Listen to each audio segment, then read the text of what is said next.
astronauts to the moon. This is a Reader's Digest version containing many of the interesting parts of the Flat Earth theory. For those who have already started seeing things with new eyes, it will be mostly a recap, but there could be a few new angles you haven't looked at. For the rest of you who are new to this, the first question is invariably, is this a joke? Because it's a joke, right? And that's where we start, because it's one of our two basic childhood facts. 1 + 1 = 2, and the Earth is a globe. We're taught this before almost everything else, and that right there should give you a clue on how serious this secret is. But for those who have forgotten their history, here's the modified Men in Black version. For the first 4,000 years of our civilization, we believed that the Earth was a flattish disk, surrounded by a solid dome barrier called the firmament. All of the 5 major religions had their own version of this, and the churches enforced the belief. Then, around 1514, a man named Copernicus created a new model of the world. He stated that if the Earth was spinning around 1,100 miles an hour and circling the sun at 60,000 miles an hour, the world was then round. And while the math more or less worked, there was a problem. It was 1500, and the technology to prove such a theory wasn't there. The first balloon to carry people wasn't invented until 1760. Sailboats were the only travel over water, and the fastest thing on land was a horse. But the new worldview was promoted and took hold. The religions adapted to handle the new reality, and life moved on. More importantly, the globe model was quickly introduced into the education systems. Over the next 500 years, the challenges to this model faded, to the point where the globe was accepted as universally as physical laws such as gravity. Read that again if you didn't absorb it. For 20 generations, people believed that the Earth was round because there was a globe in every classroom they sat in. There was no proof. Hundreds of years went by, and still civilization had no way of proving the theory. Planes were invented around 1900, but until 1957, nothing could go high enough to give a true perspective of where we lived. And that's when everything got strange. The United States and Russia both sent up rockets high enough to take decent pictures, and what they saw scared them a great deal. How do we know they were extremely concerned about the sky? Because the US and Russia immediately started firing nuclear weapons straight up, and they kept firing for the next 4 years. A few things to keep in mind here. First, this was now 1958. Nuclear weapons were very expensive and hard to come by. These also weren't those nominal yield 20 kiloton toys we used on Hiroshima. This was high kiloton to low megaton, and we couldn't get them up fast enough. And the strangeness continued in other places.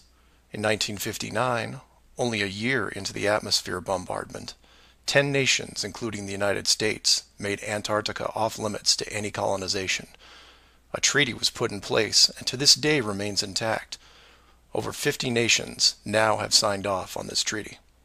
Do you know any treaty that has lasted that long between all industrialized nations? Moreover, do you know any piece of real estate in the world that is owned by no one?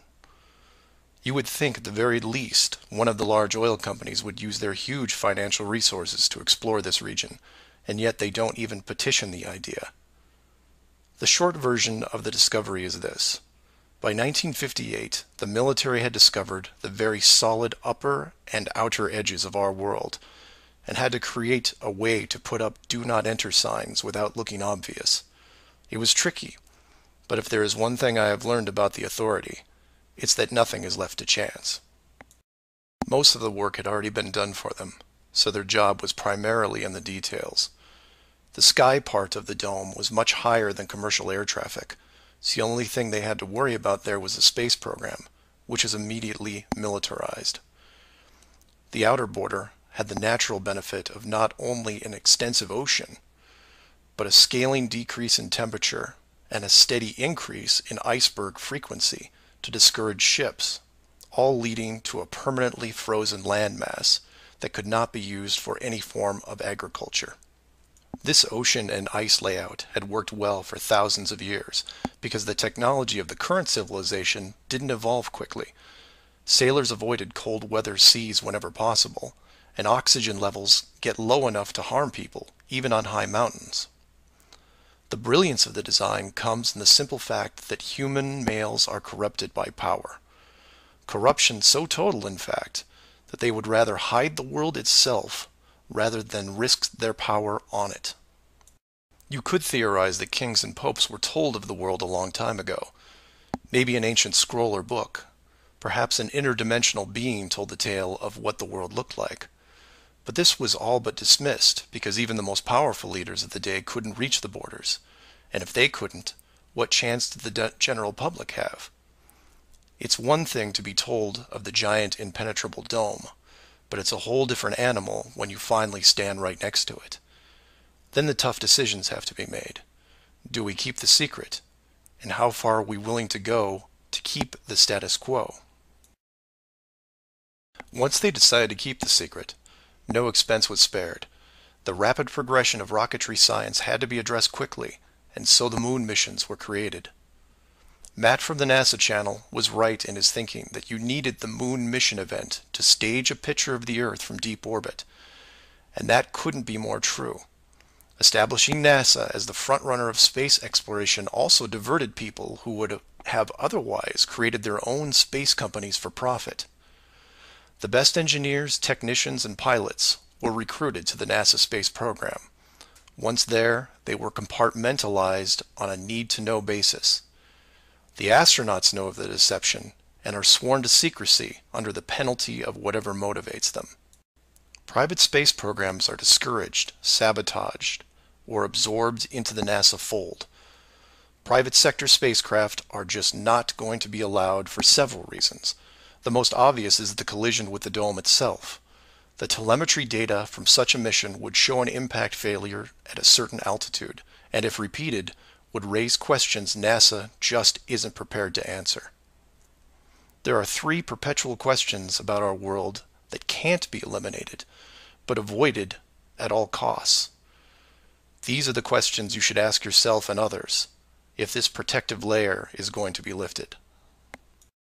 I'd like to preface this with a thank you to Max Malone, a conspiracy hardcore who has a knack for boiling down debates to a single paragraph whenever possible. It was he who said, after over 50 years and thousands of hours of space travel footage, both by NASA and other countries, there is no exterior shot where the astronaut completes the simple act of panning the camera 180 degrees, let alone a full 360-degree sweep. This has never happened on any moon mission, exterior space station, nothing, ever. Statistics will tell you that this would have already happened by accident years ago, but it hasn't, and it won't. This is because of the rule they cannot break, the same rule that applies to television set shows that never show the fourth wall. Why? Because there is no fourth wall. Number 2. When you search online for pictures of the Earth from space, 95% of what you will see is a collection of artificial composite shots. In 2000, when I did this search, there was exactly one picture by NASA showing the bottom part of Africa and Antarctica. Now that picture is hidden within hundreds of simulated images. There are HD cameras everywhere, and no one is taking a shot of the Earth, because you can't get enough altitude to do it.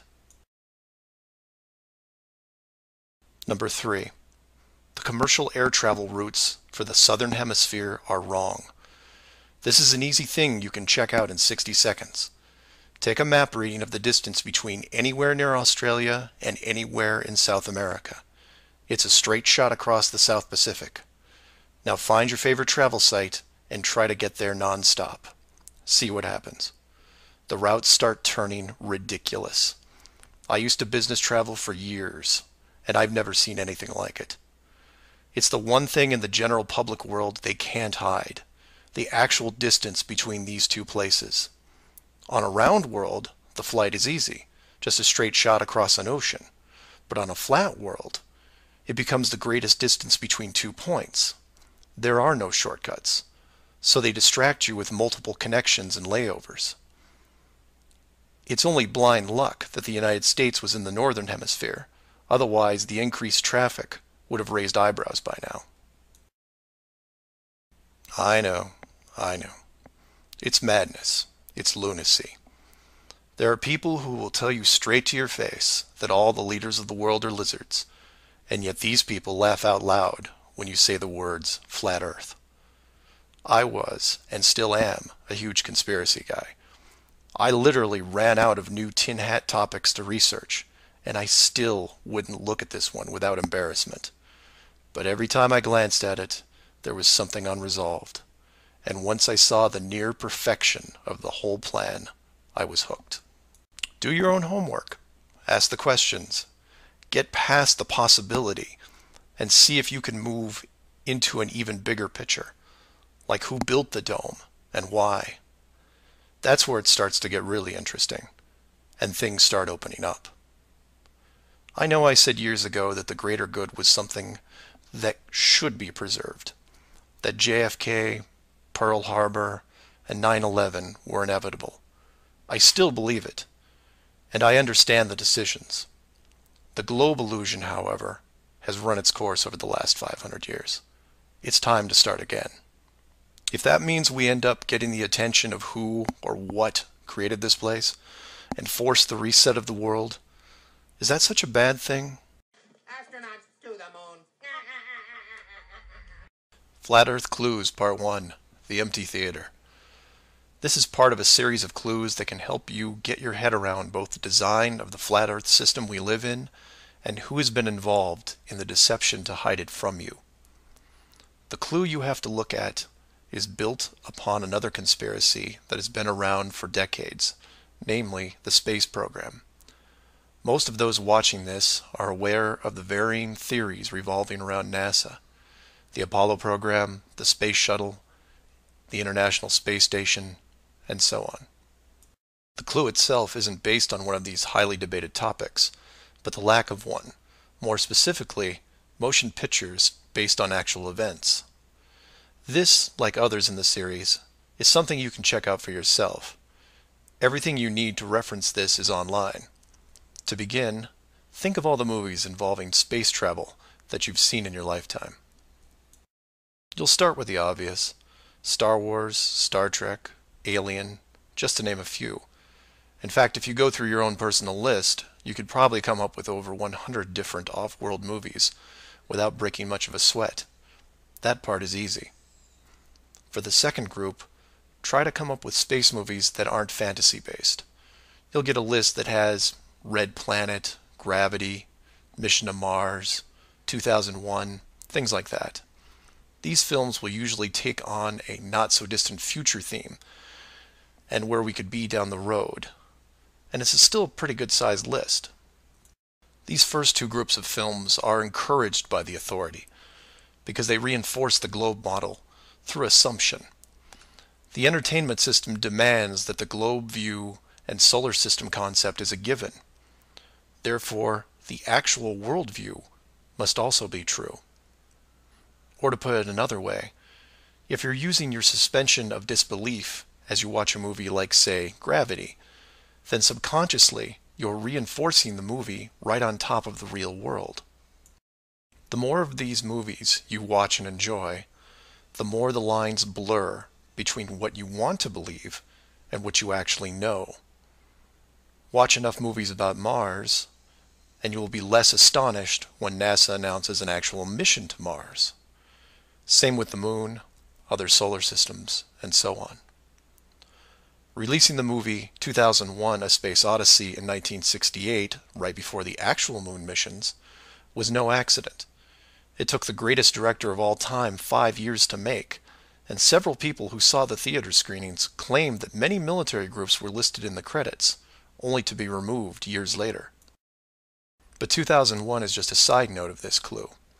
For those who really want to dig into Stanley Kubrick's hidden vision, I highly recommend the documentary Room 237.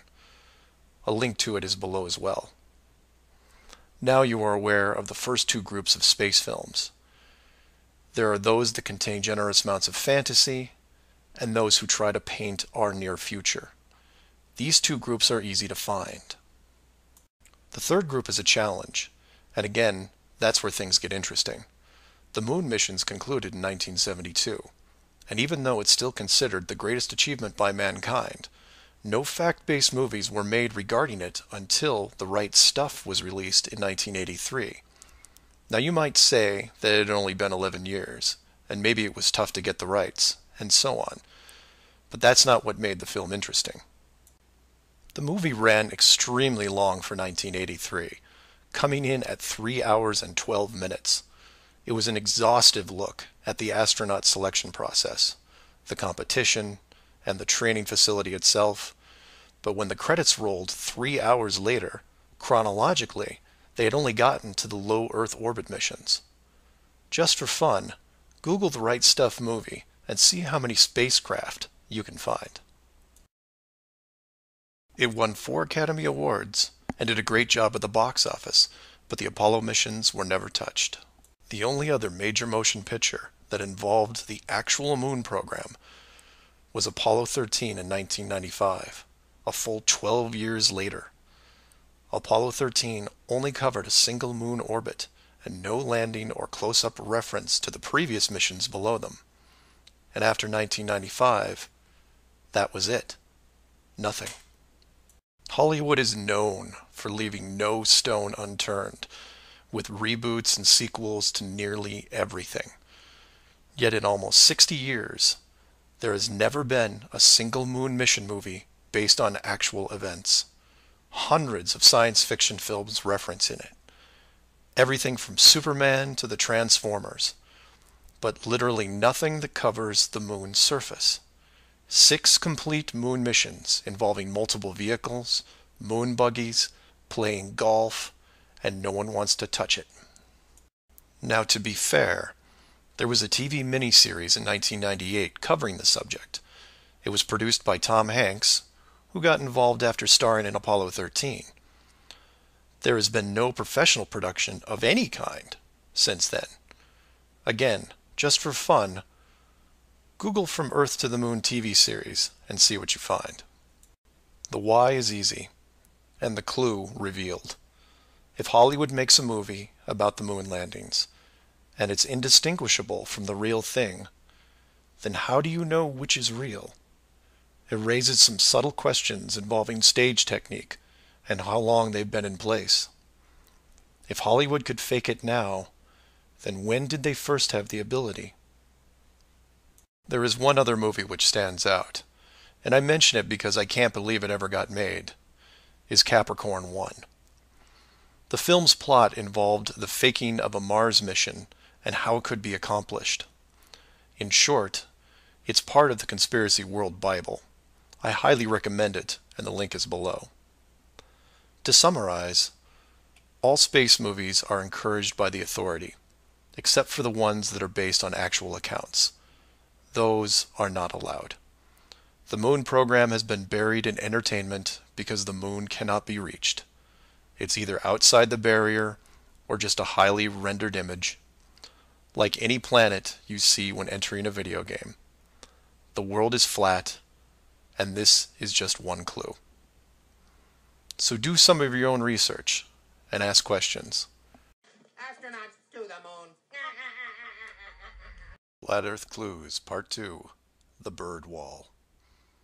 This is part of a series of clues that can help you get your head around both the design of the flat Earth system we live in and who has been involved in the deception to hide it from you. This clue revolves around one of the most remarkable men you may have never heard of, Richard E. Byrd, and his relationship with Antarctica and the secretive missions he carried out there until his dying day. Some of you have followed the legend of Richard Byrd through the Hollow Earth theory. We aren't going to be covering any Hollow Earth in this video, but instead focus on the man and his involvement with the South Pole. The Reader's Digest version of Richard Byrd is as follows. Born in 1888, he became an American naval officer who specialized in feats of exploration. He was a pioneering American aviator, Medal of Honor winner, polar explorer, aircraft navigator, expedition leader in the worst environments in the world, and the youngest admiral in the history of the Navy. In addition, his list of awards takes up several pages in Wikipedia, including 3 ticker tape parades in his honor. In short, he was Indiana Jones on steroids. Some people will say that Roy Chapman Andrews was the real Indiana Jones, and you might be right. But Richard Byrd beat Indy 6 days a week and twice on Sunday. I mention all his accolades to paint a picture of credibility and trust. The governments of the United States and the world trusted his judgment and leadership, and took advantage of every chance they had to put him in charge of special missions. The first large-scale mission was an expedition to Antarctica in 1928. This was noteworthy because even though he had just flown over the North Pole in 1926, all expeditions from 1928 on were focused on the South.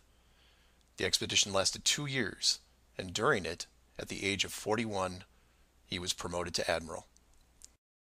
His second Antarctic expedition ran from 1933 to 1935, and his third from 39 to 40.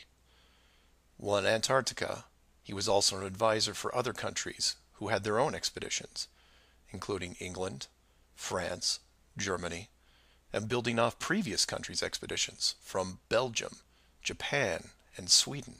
He then helped lead U.S. Navy fleet operations in World War II, was present during the Japanese surrender in 1945, but then something strange happened.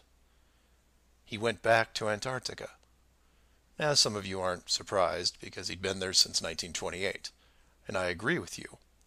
It's the how that's interesting here. His fourth trip to Antarctica wasn't an expedition. It was a military operation called Operation High Jump. Commanding an entire aircraft carrier group that included 13 support ships, Admiral Byrd led 4,700 men to the South Pole, for reasons that are still shrouded to this day. Some say they were chasing the remaining Nazi fleet, even though Germany had surrendered a full year earlier. Others say there was a Nazi base established in Antarctica during the war, when Admiral Byrd was absent. None of these theories are important for this video. What we do know is that the U.S. had sent an excessively large military force to the ice, all under the guise of peaceful intentions.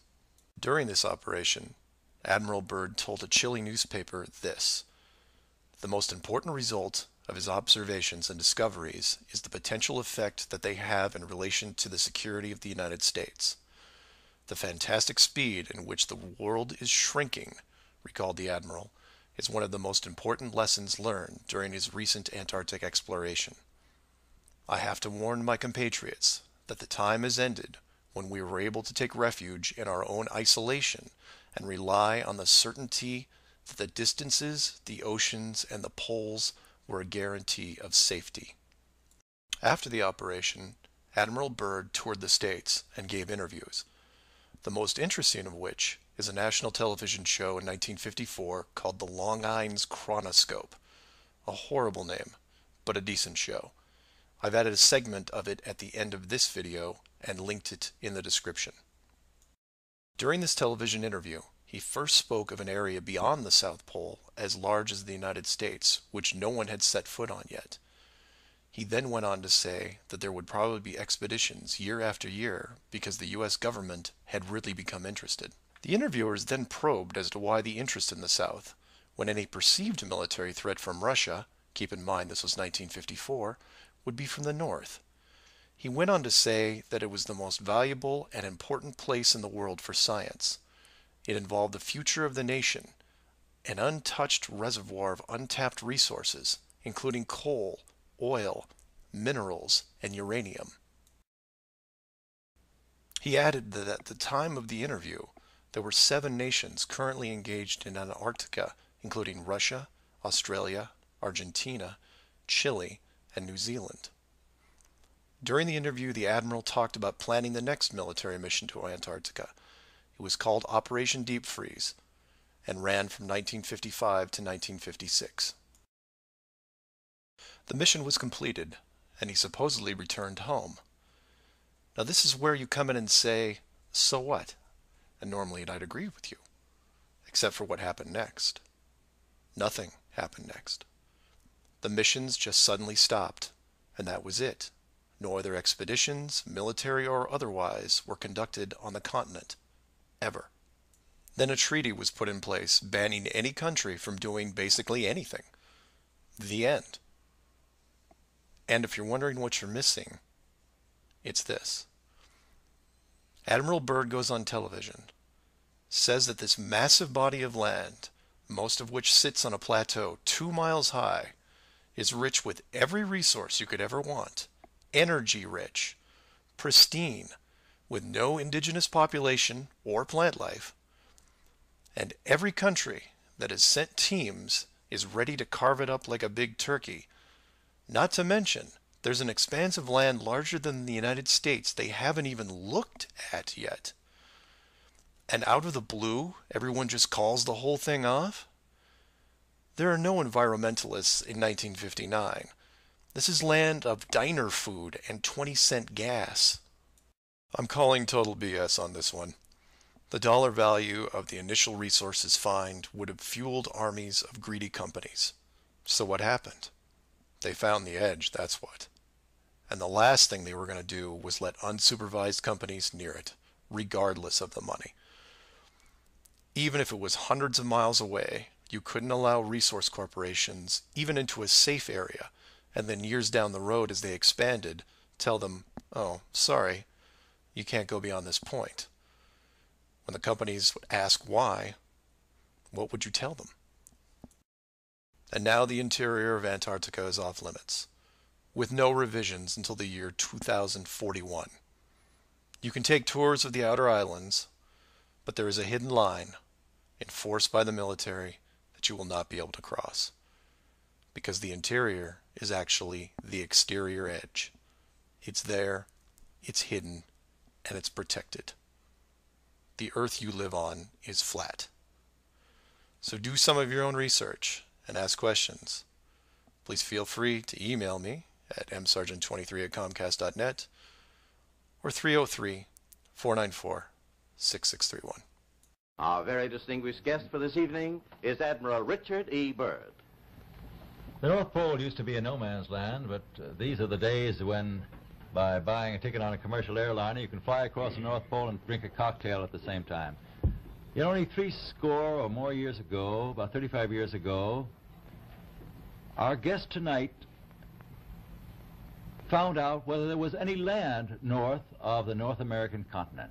He made that first discovery flight, and I must say that Admiral Byrd, our guest tonight, is not only our greatest living explorer, but he's been an inspiration to countless Americans. Admiral Byrd, you've been to both the North Pole and the South Pole. Is there any unexplored land left on this Earth that might appeal to adventurous young Americans? Yes, there is. And not up around the North Pole, because it's getting crowded up there now, because they find out it's really usable, not only to live in, but militarily.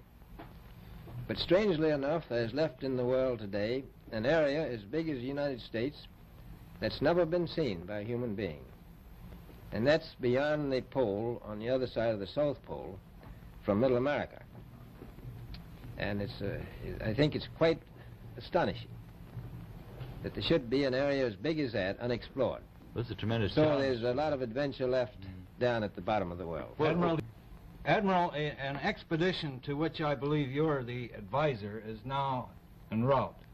What is that expedition doing? Well, that's the icebreaker Atka, and it's a reconnaissance expedition.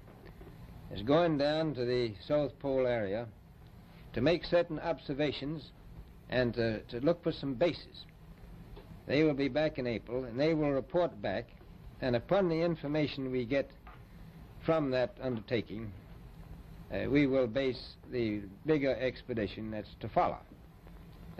Is that very definitely planned, or is that... That is being planned right now.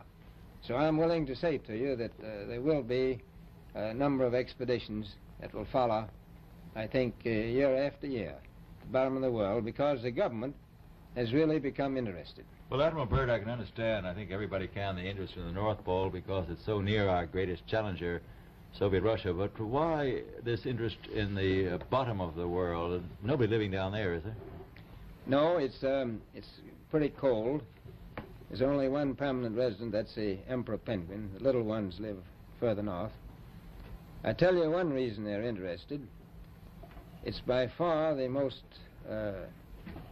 valuable, important place left in the world for science. That's why the scientific groups all over the nation are really interested. But more important than that, it has to do with the future of the nation, those to come after us, or even during your lifetime, because it happens to be an untouched reservoir of natural resources. And, you know, as the world shrinks with an ever-increasing acceleration, far-flung places, once useless, like we thought the North Pole was, and no man's land, become very useful. The bottom of the world will be important, not only to us, but to our allies. I was going to ask you, does it have military importance? It has some, and as the world shrinks, it will continue to shrink with an ever-increasing acceleration, thus bringing these places closer. And in the future, I can see a time when it will be very, very important strategically. Well, has the development of air power increased the strategic importance of places like the very much Palma Peninsula, was it? Very much so. Even now, if anything happened and we lost the Panama Canal, we would have to control the islands just north of Antarctica, which are part of Antarctica. Then between there and Cape... Admiral, you speak of the resources of Antarctica. What are they? What are the natural resources there? Well, we've found enough of coal within 180 miles of the South Pole in a great ridge of mountains. It's not covered with snow, enough to supply the whole world for quite a while. Well, that's the coal. Now, there's evidence of many other minerals. We are pretty sure there's oil. Now, that coal shows the bottom of the world. Now, by far the coldest spot in the world. Where that coal is gets 100 below zero in the winter. Well, it was once tropical. So we think there's oil there, and there's evidence, probably uranium there. is it any secret, is there uranium there? That would be the only thing that would be practical to actually go after, I suppose. Everything else would be economically unfeasible, wouldn't it? Well, as we recklessly expend our resources, the time will come when we'll have to go after that stuff down there. Well, you know, I avoided what you said about uranium. I'm not sure about that. I don't want to have the world fight over the Antarctic. Admiral, is there a competition among other nations to try to get information about Antarctica and possibly to secure some of these resources? Well, yes. There are now 7 nations very much interested. Russia is interested tremendously. That I'm sure of. Australia has an expedition down there. The Argentine, the Chile, New Zealand, Britain, and so on. Now, you can understand those people down there being interested because they live down there, the New Zealanders, the Argentinians, the Chileans, and Australians. And so we don't do much about claiming anything. Admiral, you make this sound a little crowded. Are there that many expeditions now there or en route there? Well, you know, as I said, it's the most peaceful place in the world, but I don't think it will be for long because of this intense interest on the part of other nations and this nation. Astronauts to the moon. Flat Earth Clues, Part 3, The Map Makers. This is part of a series of clues that can help you get your head around both the design of the flat Earth system we live in and who has been involved in the deception to hide it from you. This clue looks into the USGS, otherwise known as the Map Makers of the World, and a few surprising things that they and others have in common with the flat Earth idea. All the reference links are provided in the description below, and I encourage you to check them out. For those of you outside the United States, USGS stands for United States Geological Survey, a scientific branch of the U.S. government. Formed in 1879, and with the help of the ever-expanding American Empire, they quickly became the premier map makers of the known world. Currently, they have around 9,000 employees and an annual budget of over $1 billion a year. They also have extensive science departments covering biology, geography, geology, hydrology, and many programs tied to them. Their motto since the 1990s has been "Science for a Changing World," and I'm going to show you how true that really is. What does this large, really boring government group have to do with the flat Earth? To understand that, you have to look into their origins, which is in geography. To do this, you'll need to open another page that specializes in maps. The maps you see in this video are from Wikipedia, but there are others you can reference as well. The wiki list of map projections isn't much to look at as a whole, although there are a number of interesting takes on the world view. Not only do they have just about every perspective when it comes to the land we live on, but some detailed information on where the map originated, including name type, the origin or creator, and the year the map perspective was proposed. Now, some of these will be very familiar, especially the ones that you would see on your classroom wall. There are a number of variations here, but the one that has been debated on recently would be this one, the Gauls-Peters, which accurately shows the size difference between the continents, the most obvious clue being that the white continent of Greenland is actually tiny compared to Africa. But I digress.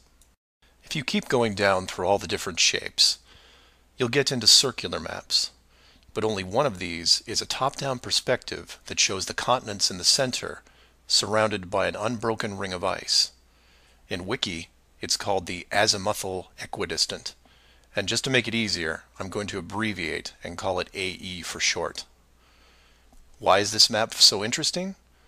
Well, if you're looking at the Wiki page, you'll spot a few reasons. The first is that in the notes section of the map, and I quote, "Used by the USGS in the National Atlas of the United States." It also mentions that it is used as the emblem of the United Nations. Of all the maps on this screen, it is the only one that references a group of any kind. And if you keep this page open and navigate over to the Flat Earth section of Wiki, you'll notice towards the bottom of the page a similar map. I've referenced it here, and you can tell quite easily it's identical, but not referenced or linked as the AE model. To make things even more strange, we go back to the USGS model, and you see that it was first proposed 1,000 years ago, and you may think, well, that's a bad link. So you compare it with the person who proposed it, and you get this guy, Al-Biruni. Who was Al-Biruni?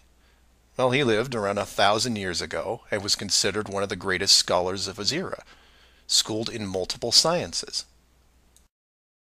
Have you ever heard of him? I hadn't. Maybe it's multiple bad references in Wiki. Well, no, because NASA knows who he is and named this moon crater after him. So why is the USGS using a version of the world map designed by a 1,000-year-old Persian scientist? Because it's correct. That's why. So to be clear, let's compare them again. The United Nations flag, the USGS official map of the Earth, and the Flat Earth model.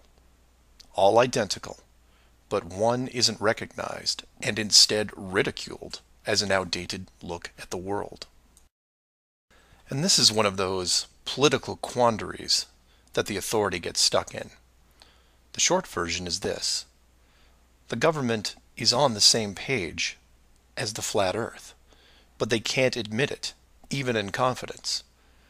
We know the Earth isn't flat, they say, but it really is. We know you use the same map as we do, but ours is just an image. And anyone who says differently is obviously crazy.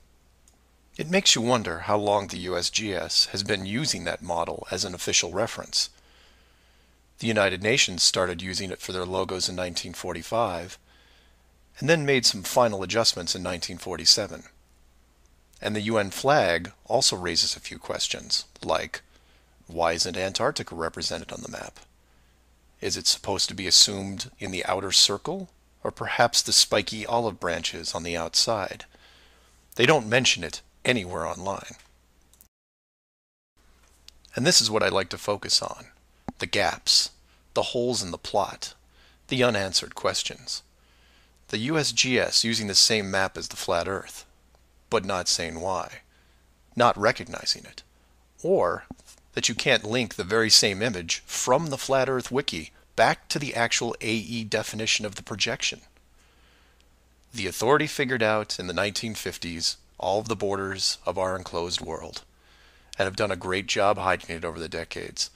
But the world's a complex place, and there are clues out there just lying around. I think it's time you saw some of them. Astronauts to the moon. Flat Earth Clues, Part 4, Shell Beach. This is part of a series of clues that can help you get your head around both the design of the flat Earth system we live in and who has been involved in the deception to hide it from you. This clue covers the near-perfect design of the flat Earth model and will break down some of the logic behind the decisions made. It sounds like a big task, and it is, but to start, let's look at something small, like this little guy. Take an ordinary mouse and put it into a glass cage. It doesn't have to be a mouse. It could be a snake, a lizard, an insect. It makes little difference for this exercise. People identify with mice because they're used to seeing them in lab experiments. Mice also don't have any sinister connotations. They're seen as relatively innocent and benign, the perfect test subject, as it were. I have yet to meet anyone who has a bias against a lab mouse. So the mouse goes into the box for the first time, and the reaction is always the same. It explores its surroundings, and more importantly, tests the barrier around it, probing for exits or potential exits. The mouse inspects every inch of its new glass home, and at some point settles into the acceptance that the walls are indeed solid, and that it may be there for a while. Every so often, it will repeat the process, again checking the boundaries of the cage, just in case something has changed. What it doesn't do is act like it would in the wild, because it realizes that it's in a form of captivity. The glass box doesn't even remotely resemble its natural environment. You could put this box in the middle of a forest, and the mouse may feel slightly better about its situation, but it still knows that it's been trapped against its will, and will settle into a non-native lifestyle. You could take all the other small animals that could be substituted for a mouse, the snake, the lizard, the insect. It makes no difference. The result will invariably be the same. Repeated probing for escape routes, then acceptance.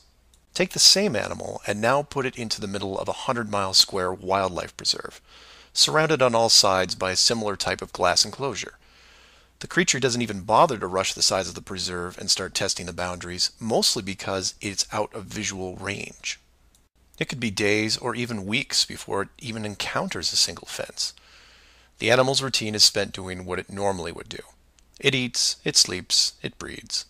It does everything that it would naturally do in the wild. If one day the animal approaches the fence, there might be some curiosity, but any anxiety is quickly resolved by just turning around and heading back into the vast expanse from which it came. The fence does not pose a potential problem for the animals in the preserve because it is so small compared to the expanse they live in, and dwelling on it doesn't hold any interest. We're assuming here that the fence is high enough to discourage flying creatures as well, deep enough to stop burrowing classes, and if you want, reaches the floor of any nearby bodies of water, stopping any clever aquatic types. The point here is that all creatures great and small inside a giant wildlife preserve, when encountering the fence, wouldn't care. They would all, in their own way, just shrug and move on with their lives. However, if you take a human, male or female, regardless of education or nurturing, and put them in the exact same wildlife sanctuary, the response would be quite different. When the human approaches the glass fence, they don't see it as a minor distraction. They pause, they wonder, and more importantly, they ask questions, either internally or amongst others. Why is the fence here? How far does it reach? Can I dig underneath, or climb over, or go around it? These questions continue in a way you might imagine, but eventually a bigger question jumps to the top of the list. Who built the fence? It is that which changes not only the type of questions being asked, but how the human being, or beings, look at their world. The giant wildlife preserve suddenly gets smaller. Each new fence border discovered starts to artificially constrict their expanse, even though the dimensions haven't changed. Before long, the preserve, their home, loses some of its relevance. The fence is a reminder of the unknown. It provokes fear and endless speculation within the human. Given enough time, the importance of the preserve continues to be reduced, especially in relation to the fence. And the reason why it's so engrossing for the human is simple. It's there. It's real. They can see it, and maybe even touch it. Adding more humans to the equation increases the disparity of the situation by orders of magnitude. Have you seen the fence? Do you know how long it's been here? Have you ever known anyone that's been outside it? It's older than us. Who is responsible for the fence? What can we do to appease the group that created it? You can see what this might lead to. A long-lasting group hysteria would entrench itself within the population, grab hold and never let go. The fence is bigger, older, and wiser than they are. It humbles them, it angers them, and it is forever. It is their proof of a higher power.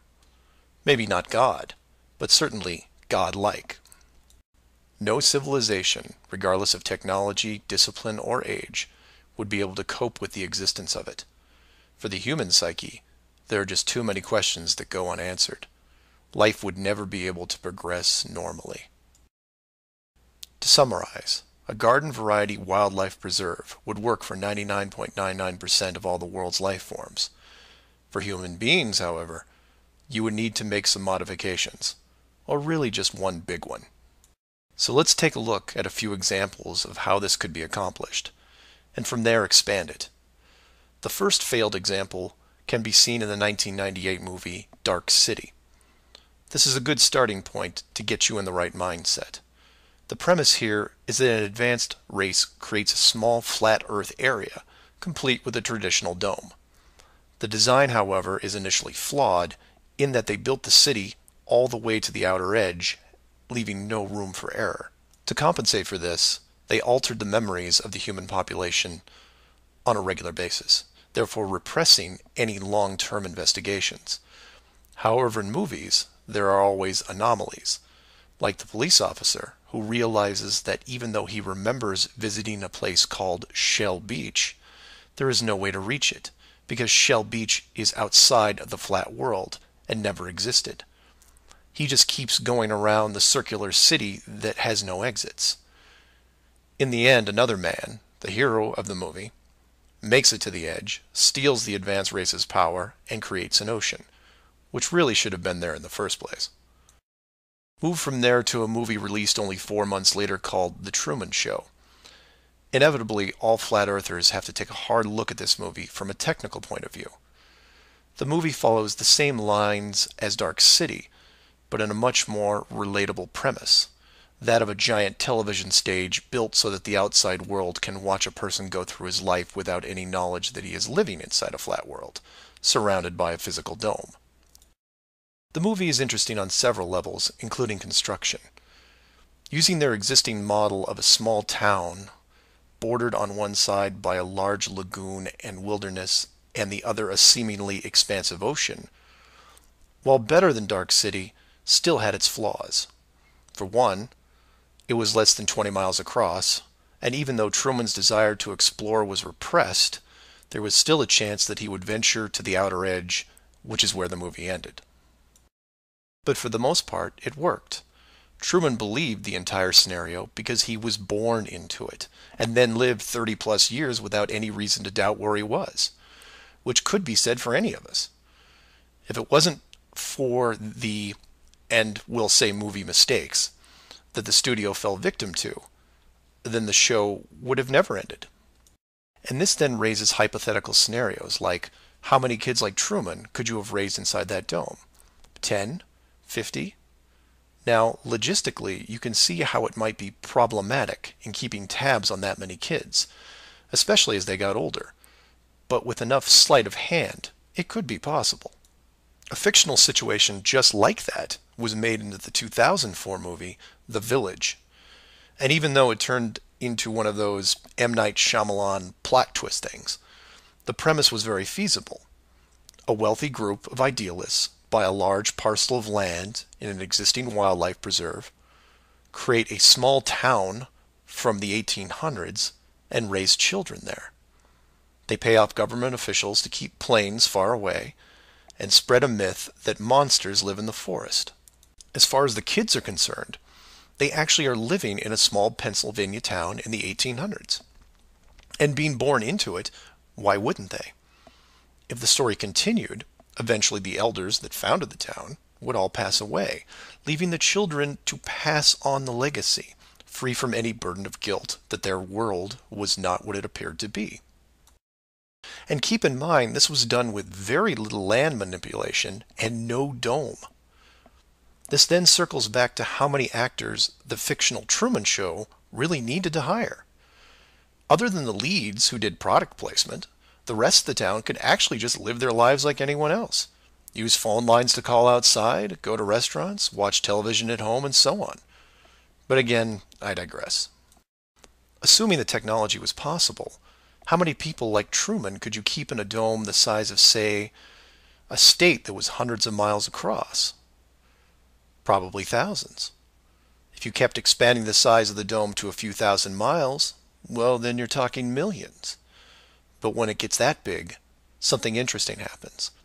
You don't need the actors anymore. Start it up like The Village, and within just a few generations, everyone is oblivious. And you can leave them to their own devices. Starting to sound familiar? In fact, the larger you make the enclosed world, the less micromanaging needs to be done. It gets easier as it scales up. This brings us back to the missing modification you need for the human race. To keep the storylines consistent and remove all the hocus pocus of monsters in the woods or that you can't get to Shell Beach, you place in gradual negative reinforcement, one that creates an illusion of choice. Say, for example, that Truman went out in the sailboat the same as before, but this time the dome was twice the size and the simulated ocean far larger. How far would he travel before getting hungry, thirsty, or tired? The movie ending is then in doubt. And if you compare this scenario where you are now, then you start to see it. Look at the flat Earth map again. Continents grouped in the center, surrounded in all directions by hundreds of miles of salt water. Think about how much further ancient ships would have traveled if you could drink what you were sailing on. As you move closer to the edge, the temperature starts taking a nosedive. Then you start seeing icebergs. If that doesn't stop you, then you run into what we call Antarctica, which is a steep climb 2 miles up with no plant life or indigenous livestock animals. And if you had the wherewithal to make it that far, you would still have hundreds of miles of endless ice and snow. It's easy to see why so few people have gone the distance. Compare this to the upper ceiling, which is much easier to maintain. You simply decrease the oxygen rates so that every 1,000 feet up it gets more difficult to breathe. This slows down exploration over mountain ranges and discourages limited control flight, such as balloons. Also keep in mind that the dome itself doesn't have to be that high in relation to the outer ring. With commercial aircraft capping out at 10 miles and rockets less than 400, the dome would actually look more like a stadium roof, depending on how you wanted to display things like the sun, moon, and stars. An enclosed world with these type of safeguards would be able to sustain an unknowing population for, say, what, 4,500 years? Then you could artificially introduce a globe model into the scientific community before the civilization technology reaches a point that could lead to discovery. And 500 years later, here we are. A civilization inside an amazing structure, doing what we would naturally do, while the authority stands by the gate and fears the consequences if we ever found out for ourselves. So do some of your own research and ask questions. Astronauts to the moon. Flat Earth Clues, Part 5, The Status Quo. This is part of a series of clues that can help you get your head around both the design of the flat Earth system we live in and who has been involved in the deception to hide it from you. This clue covers the inevitable and sometimes frustrating question of why the authority would go to all the trouble of hiding the flat Earth. My hope here is to show you different angles and a progression of events, all of which lead to a very changed world, both physically and mentally. To open, we have to go way back to when the world was a much more simple place. You had your 5 major religions, including Buddhism, Hinduism, Judaism, Islam, and Christianity. Each of these groups had their own version of what is known in Genesis as the firmament, or the flat circular world enclosed by a solid dome-like barrier from where the creator, or creators, looked on.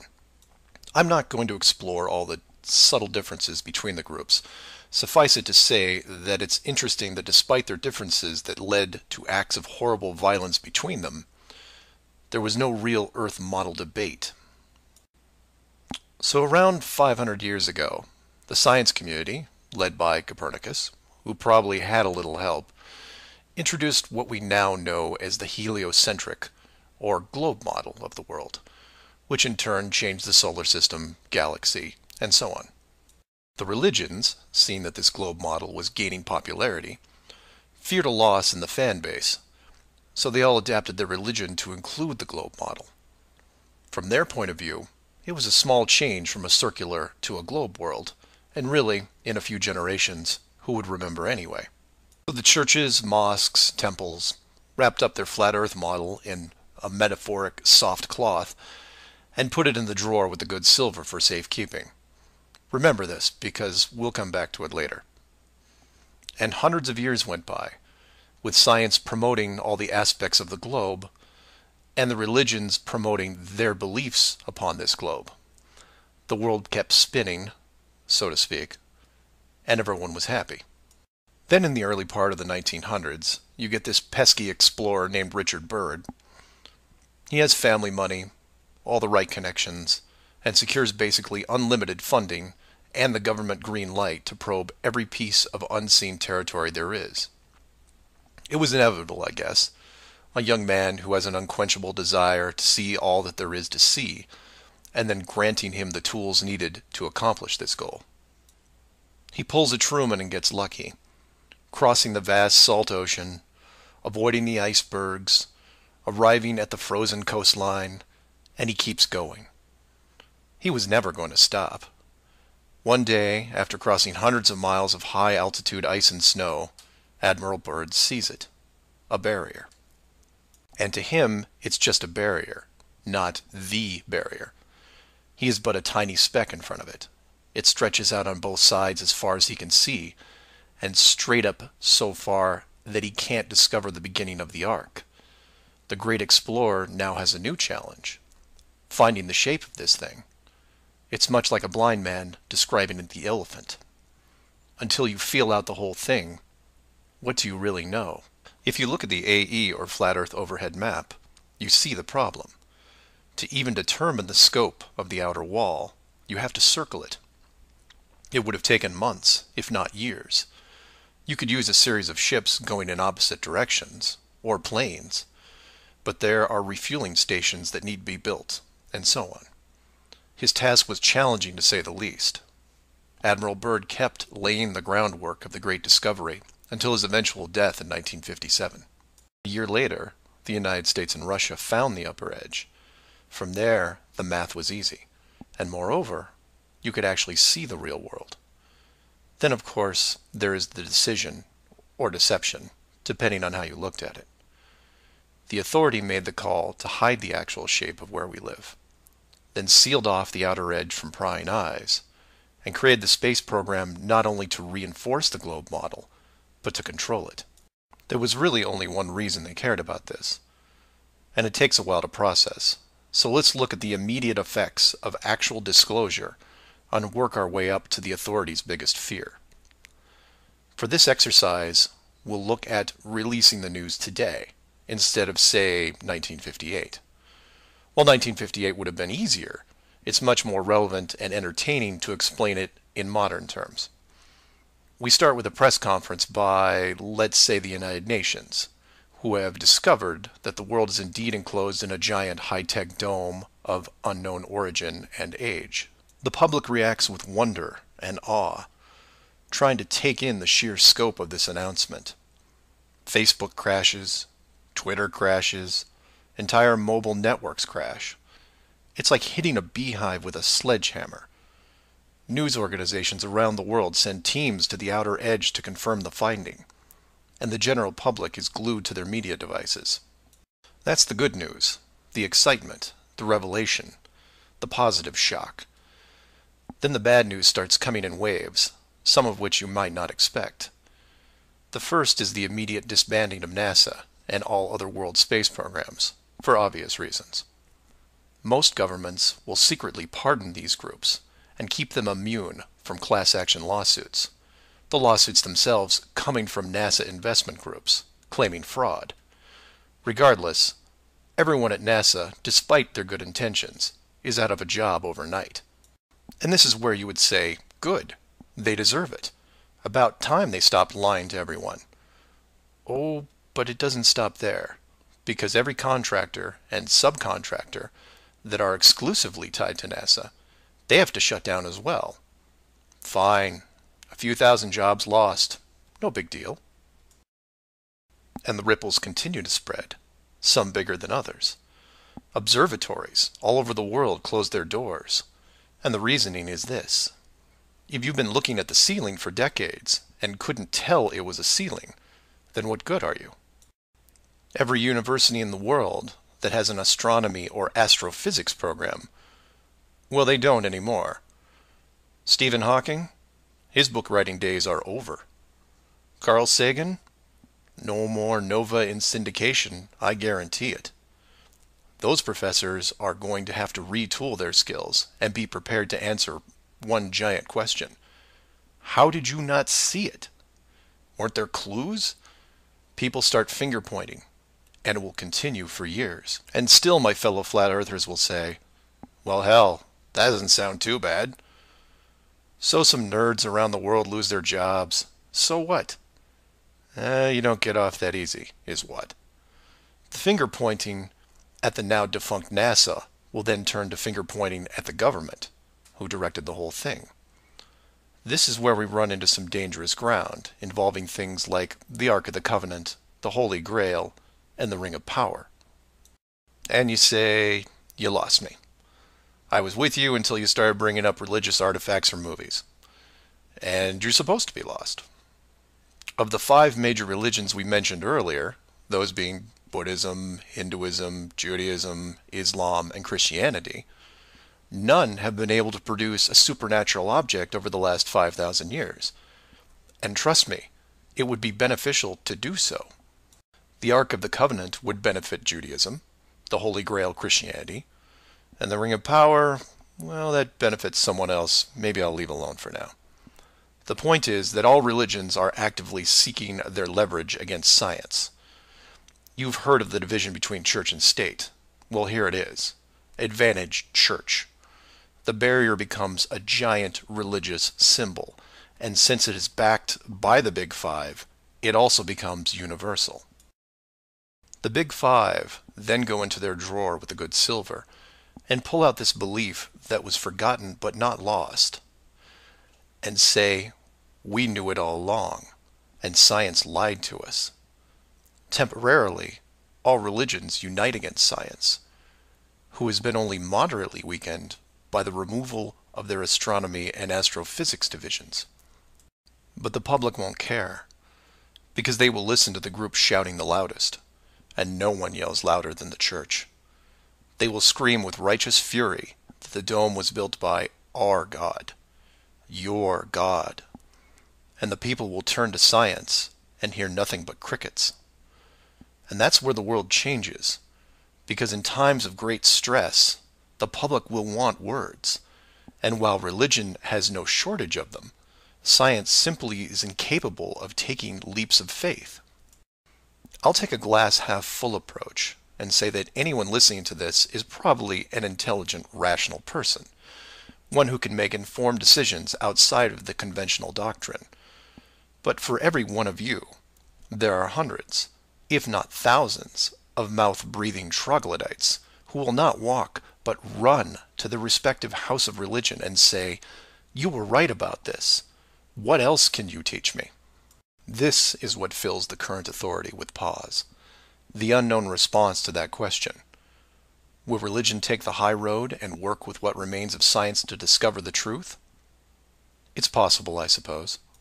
It's also possible that religion will combine this technologically advanced society with a revitalized and aggressive doctrine that then transforms daily life into something that makes the book 1984 seem like a Saturday morning cartoon show.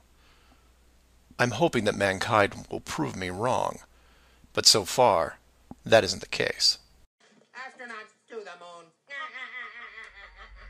Flat Earth Clues Part 6. Depth Perception. This is part of a series of clues that can help you get your head around both the design of the flat Earth system we live in and who has been involved in the deception to hide it from you. This clue looks into the inevitable design question below the surface, or more specifically, how thick the flat Earth design would need to be. To start, let's quickly recap the design features so far. A basic dome structure made up of advanced high-density material, thousands of miles wide, and at least 100 miles in height. The ceiling of said structure being projected upon by an ultra-high-definition system using super LED technology and a combination of 2D and 3D imaging to simulate all celestial bodies, including sun, moon, stars, and so on.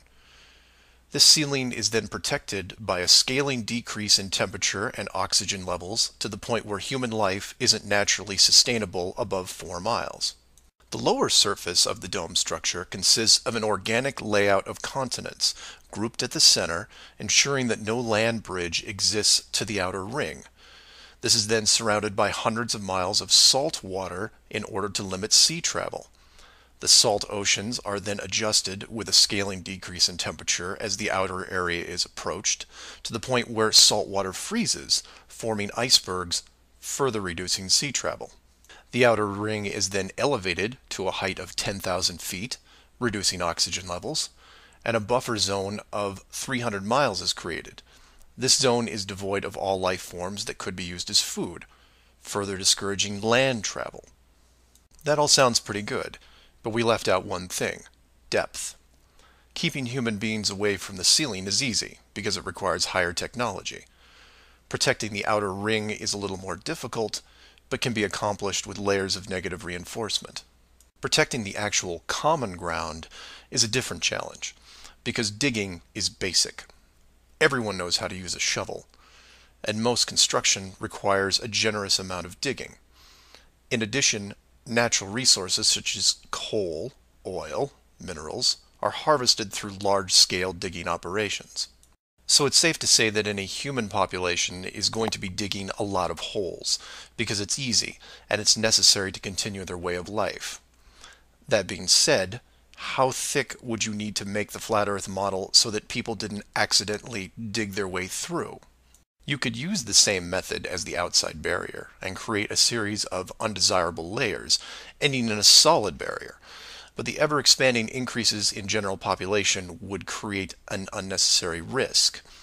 If the bottom of the flat Earth was composed of, say, an unbreakable material, this would pique the digger's curiosity, and if repeated all over the world, would raise suspicions of design. While a solid barrier works at the end of a frozen wasteland where no one is venturing, or allowed, it doesn't do much if it's found in a mining quarry or someone's backyard. For that, you need something that hasn't been used up to this point: a scaling increase in temperature, all the way to an ignition flashpoint and then beyond. Now you will jump in and say, well, of course, we all know that there is molten rock below the surface. We see it in volcanoes and, well, volcanoes. Yes, you do. And we've all seen the cross-section diagram of the globe Earth, which shows ever brighter bands of molten structure and so on, which is why I included the wiki link in the description that covers the official view of the Earth structure. And I quote, Scientific understanding of the internal structure of the Earth is based on observations of rock in outcrop, samples brought to the surface from greater depths by volcanoes, analysis of seismic waves, measurements of gravitational and magnetic fields, and experiments with crystals at pressure and temperatures characteristic of the Earth's deep interior. In short, they have no clue on what's below them. None. In fact, the deepest holes ever drilled, which I've also linked in the description, only go down 8 miles. To repeat, no one has gone below 8 miles anywhere. And every drilling survey is the same, a scaling increase in temperature to the point where drill bits stop working. And you come back and say, but volcanoes. Yes, there are volcanoes, holes in the earth where molten rock is produced, under pressure, I might add. Certainly that can't be artificially created. No? We can melt rock right now. It's called a smelting plant. What do you think your car is made out of? Melted, reformed, and polished rock. We have the technology to do this. It all comes down to scale. Create a large set of furnaces at, say, 50 miles below the surface that can melt and pump molten rock. And you say, what would the furnaces be made out of? Oh, I don't know. How about the same dome material that can withstand nuclear weapons? So you take the molten rock, locate a few random access points on the surface, and the rest comes naturally. Volcanoes also reinforce the Earth structure model that the molten rock goes all the way to the core, which then in turn reinforces the globe model, and then we're back to where we are now. A smoldering globe flying through space at high speeds that from a design standpoint makes no sense. So how thick would the flat Earth model floor need to be? Oh, for common use, say less than 100 miles, similar to the ceiling in scale.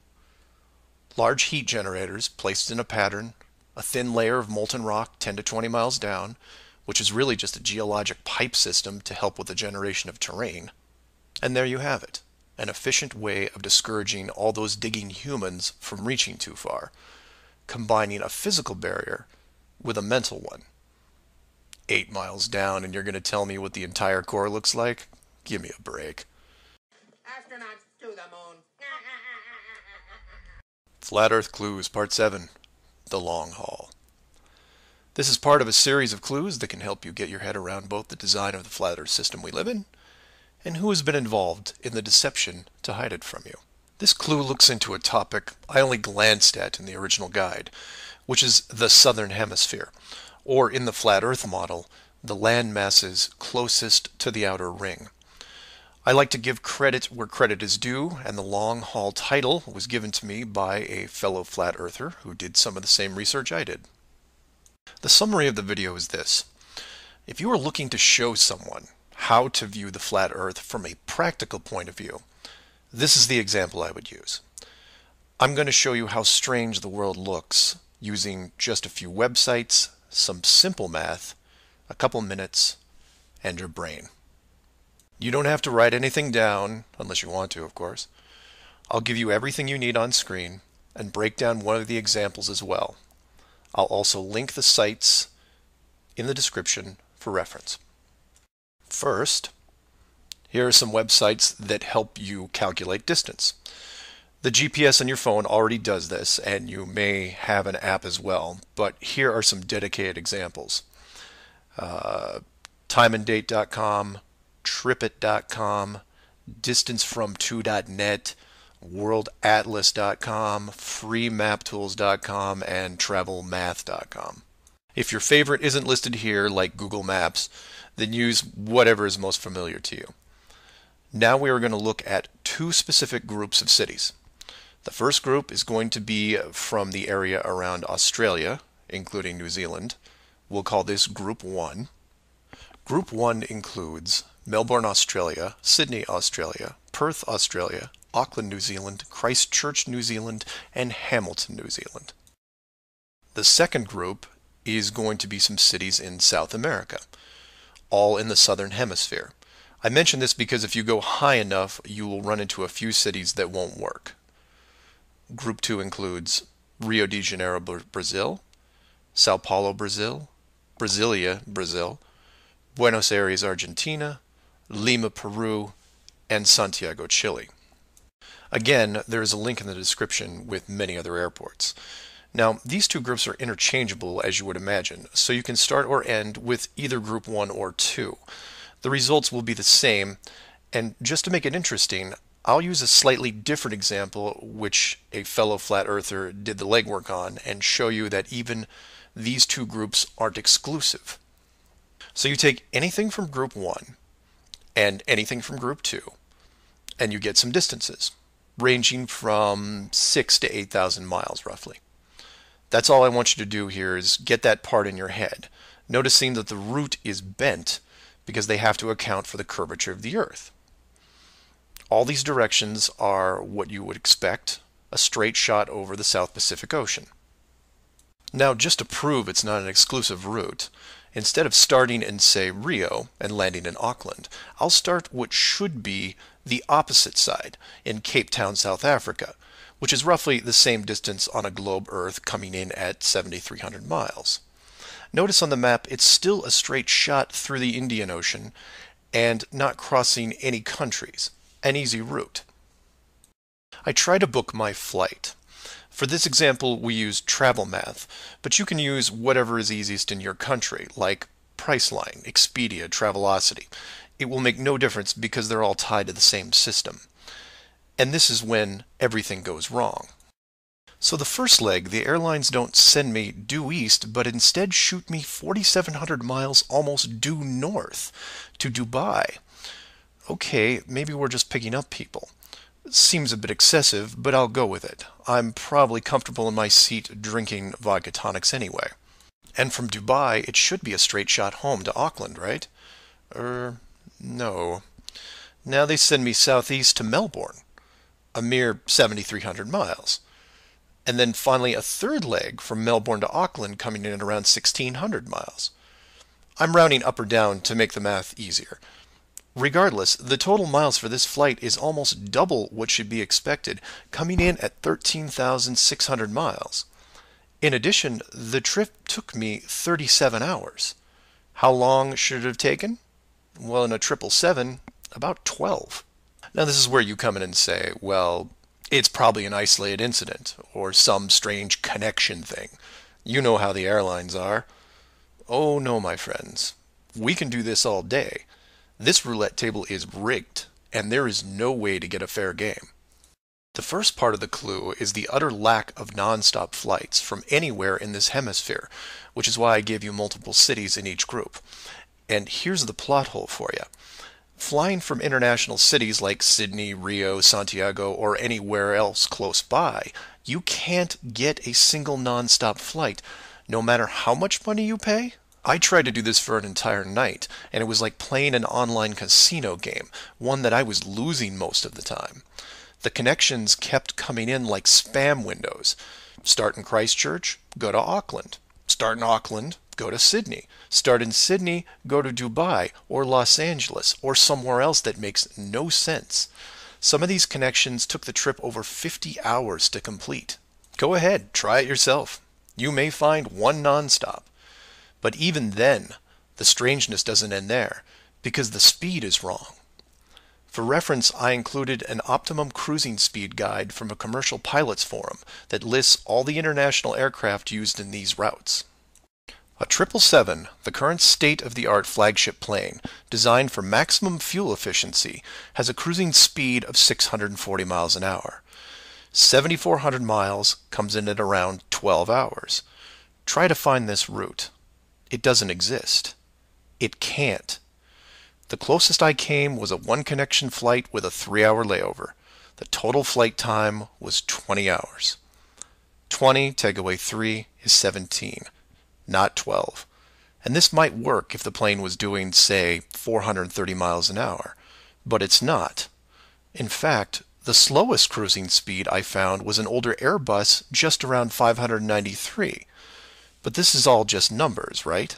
It is until you pull up the flat Earth map and look at the farthest 2 points, which just coincidentally are anywhere in Australia and most of South America. Or my example of Lower Africa, which you can see isn't west at all. It's a shell game, and a very good one at that. Keep people guessing with multiple connections and layovers, jumping from city to city. People just sit in their seats, trying to sleep through it. And then it hits you. Well, the pilots would know, right? They fly all day, every day. Certainly, they would have figured it out by now. Some of them would get suspicious, sure. Any decent navigator will be able to work out the speed, fuel consumption, and odd connections. But imagine what they would have to get their head around. First, they would have to ignore the world GPS system that has been leading them to their destinations without error. If you want some interesting side reading, check out the link on the history of the GPS. And I quote, "Developed in 1973 to overcome the limitations of previous navigation systems, integrating ideas from several predecessors, including a number of classified engineering design studies from the 1960s. Oh, and by the way, was created by the Department of Defense, the same people that closed off Antarctica. GPS went fully live in 1995. So if you were a pilot before then, you might have been able to pick up a breadcrumb trail. After that, very difficult. Plus, let's say you did figure out that something was off. Who exactly would you tell?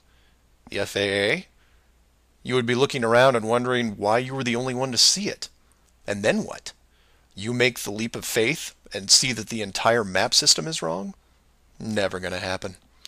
You might as well just tell them that an alien spacecraft followed your plane around for 2 hours.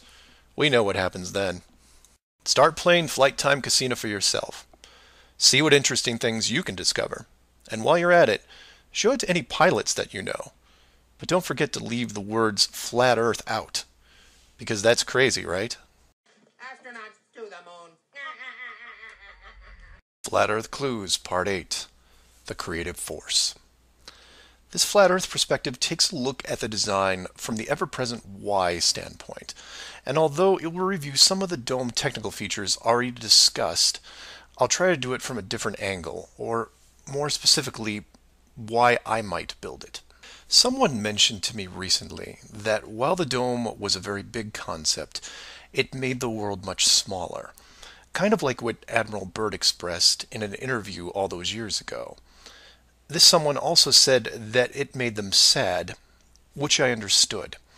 And while I did what I could to comfort this person, I realized that I could have done more. So this video is for the people who look upon this world with their new eyes and start drifting into a state of melancholy. To preface, this isn't jail, nor are you lab rats. And before I'm done, I hope to show you a version of why. To start, let's look at an old story, one that you may have heard involving another enclosed world, kind of like yours. I say kind of like yours because the finished design that you are sitting in right now took several revisions in just about every aspect, much like any project. You come up with ideas, you see what works and what doesn't, and you improve the process until you come up with something that, while not everyone agrees upon, satisfies the best of all criteria. One of the first dome layouts involved a race of people who were supremely driven by ambition. They didn't have a word for lazy or fear. They absorbed knowledge very quickly, incorporating physics, advanced electronics, engineering, and drove their technology with energy from the enclosed world itself. And when their technology had reached the point where the dome structure was discovered in its entirety, there was no reaction of wonder and awe. They just looked up and squinted at the sky. Eventually, those squints turned into glares.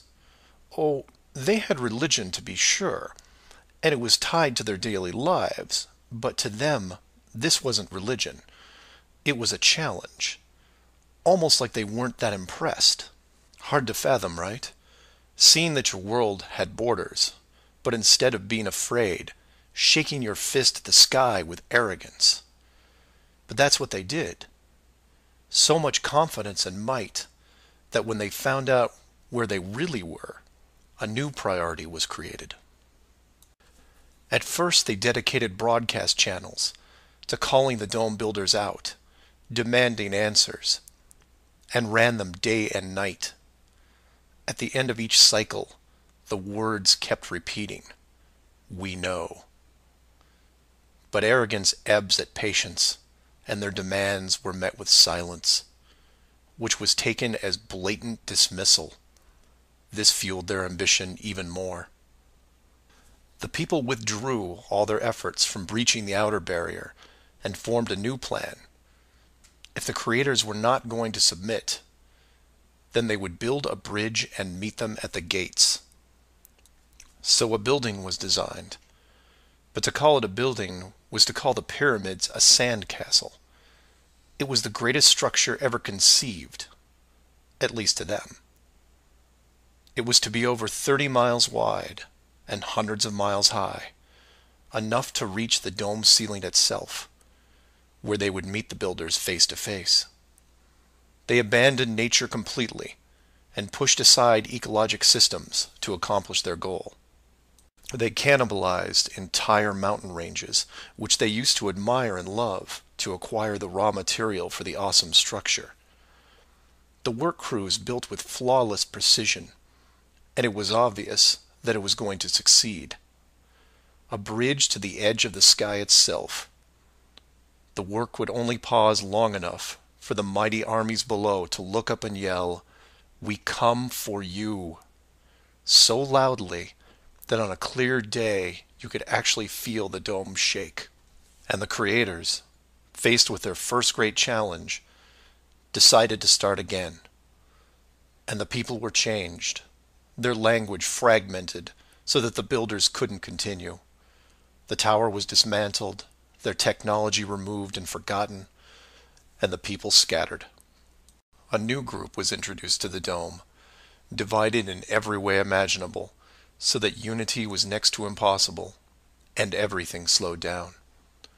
Languages evolved and devolved into other dialects, and the languages produced text, which produced different forms of culture, and some amazing things began to happen, the most important of which was the arts. The dome builders saw the artistic pool develop into several distinct forms. Everything drawn in any medium on a flat surface. Everything molded that took on a three-dimensional shape. Everything that produced music. All things that make up the human form and motion. And all the written works. Pictures, sculptures, music, dance, literature, the arts. Driven by passion, it is the very essence of what is good in humanity. Once this was recognized, all dome methods put in place were to cultivate and enhance this process. Land masses were adjusted with geology and temperature to support every kind of terrain, with mountains, rivers, oceans, plains, forests, jungles, deserts, all of it stunning, all of it stimulating the human mind, nourishing it. And the modifications continued, with seemingly endless shades of weather. The sky was overhauled, a moon added, and layers upon layers upon layers of stars, so that one day, when the people were able to see further than their own eyes, there would still be something new to see. And the arts flourished, but there was a cost. The languages and division of cultures had put the population at odds, and wars were raging at regular intervals. The dome builders debated if the price was too high. Plans were drawn up to make more changes, until they noticed that the arts thrived even through the worst of conflicts, producing grace and beauty despite their burning world. It was wonderful and terrible at the same time, and the debate outside the barrier continued to intensify until a majority spoke out and said, "This world is a creative force, and we must see what it leads to. The barrier must be hidden at all costs." So the globe model was put into the population, and both science and religion adapted to it. The arts grabbed onto it like a new drug, the creative minds of the world exploding with new concepts. Their universe was now infinite, and the rules changed. Science then led to science fiction, which opened up everything else. Books, pictures, sculptures, dance, and music, all reaching deep into space, decade after decade of wonderful possibilities, rising above the ashes that were at their feet. And it's not just the artists, it's everyone. You affect others, who affect others, who inspire others, who build it, paint it, sculpt it, sing it, who then put it up on a pedestal and hold it under the light and say, this is a piece of who we are. And for every one of them, there are hundreds of others who, for whatever reason, were unable to express the songs and images and stories that are in their heads. Imagination is far more important than knowledge because it is limitless. It is your shield, your sword against the cruelty of destructive forces. There are those right now who live in chaos, whose life is surrounded by a swirling nightmare from which they think they'll never escape. These are the true warriors of the world, and they are far braver than me. I am humbled by those who suffer the most. Know that mountains were built for you. Oceans were built for you. All of this was built for you, your struggles and your trials by fire. It may be today, it may be tomorrow, but one day the curtain will close and this stage will be struck. And when the dust settles, no matter where you are right now, you'll see the big picture and have new eyes, and you will be shown what wonder really is. And as you leave this most magnificent of theaters, heading towards the next, my hope is that you'll pause, look back at the stage and say, I was actually in it, you know, right there in the thick of things, and it was a sight to see. Because it really is a hell of a ride. Imagine what the next one will be like. Astronauts to the moon. Earth Clues Part 9, The Magic Show. This is part of a series of clues that can help you get your head around both the design of the flat Earth system we live in and who has been involved in the deception to hide it from you. This flat Earth perspective initially started out as a problem-solving exercise that was going to be built into Clue 7, otherwise known as the Long Haul. But after some research and a little patience, it has evolved into something that warranted its own section, and is a perfect example of good things come to those who wait.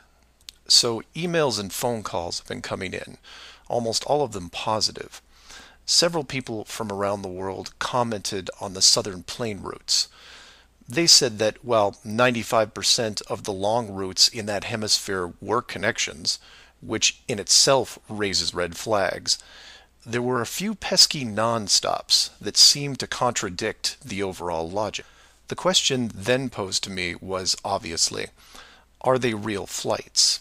Could they be put there to throw the Flat Earth group off? If it was a trick, could I figure out what it was and how it was accomplished? I accepted the challenge and started my impression of Morgan Freeman as he went up against the Four Horsemen magician crew. Now, admittedly, I was skeptical to start, because the flights went against the third rule, that being the flat Earth has no shortcuts. Only a globe has shortcuts. As in magic, I had to assume the rule was not being broken, but only hidden, or having the illusion of being broken. But first, I had to see the trick itself. I had to see the planes in question, and see them make the route.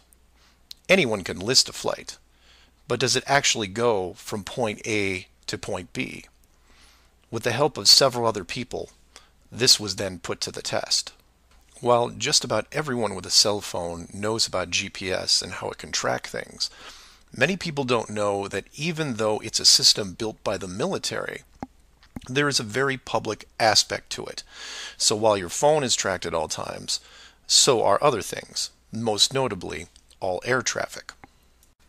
Now, if you're military, you could view military planes. If you work at a cargo carrier like UPS or FedEx, you can view transport planes. The general public is mostly limited to commercial air traffic. This can be viewed in several places, and the one I chose was planefinder.net. You can use others like FlightAware, Flight Radar 24, Flight Tracker. It makes no difference because they are all tied into the same exact GPS system. All these sites do basically the same thing. Track every commercial plane in the world from start to end in real time. So I spend day after day looking at the Plane Finder global map, which you see here. At any given time, it's tracking between 3,000 to 7,000 flights that are en route anywhere in the world. You'll notice two different colors for planes, red and yellow. Yellow just means there's a 5-minute delay in processing and only applies to the United States. The point here is, in order to prove out these flights that go against flat Earth theory, I need to watch a few as they cross either the South Pacific or Indian Oceans. The web page updates automatically, but just to be sure, I close and reopen the page every 30 minutes or so and wait for an ocean plane. And I wait, and I wait, and I wait some more. Hours pass, days pass, and no red planes to entertain me. And somewhere in this process of me just staring at these empty oceans, waiting for a plane to cross, something occurs to me. Can you guess what it is? Nothing is crossing these oceans. Not non-stops, connections, multiple connections, nothing. But that's not possible, right? The planes have to reach their destinations. So I change gears and just watch the coastlines of anything in the southern hemisphere, and I start to see it. I follow a simple plane out of Brazil on its way to South Africa, which, by the way, is not part of the long-haul argument. It's offshore just a few hundred miles. I get something to drink, and when I come back, it's gone. Just a glitch, right? So I follow another, and another, and the same thing happens again and again.